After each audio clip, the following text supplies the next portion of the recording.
同，就係我又攣又少又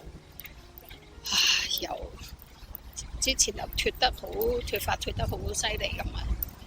咁所以依家就啲頭髮生翻出嚟，我就希望今次唔使再電嗰個髮尾啦，因為之前有電過髮尾呢，就讓到頭髮睇落嚟呢，睇起嚟呢比較蓬鬆啲嘅，冇咁塌，冇咁禿頭咯。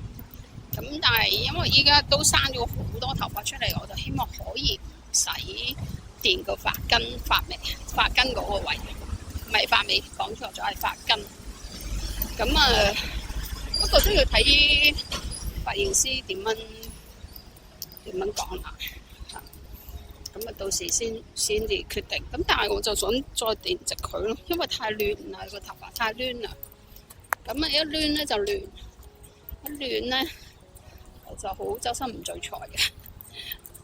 咁但係好彩個精華就搽咗2個幾月，個頭髮已經係算係濃密咗噶啦。但係對於一般人嚟講咧就唔算濃密嘅，但係對於我嚟講咧已經濃密咗好多啦。即係我要同自己比啊，我唔係要同人哋比嘅。咁所以依家係咁樣算係幾好噶啦，我都好滿意啦。當然我會希望越嚟越好啦。咁但係生2個幾月未到3個月嗰個果效比我預期好咯。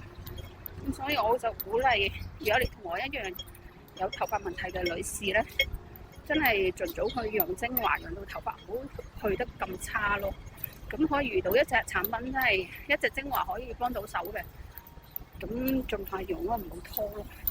因為可能越拖就越差，越差你要改善佢嘅時間、精力、金錢，你又花得更多，但係又未必一定夠得到嘅喎。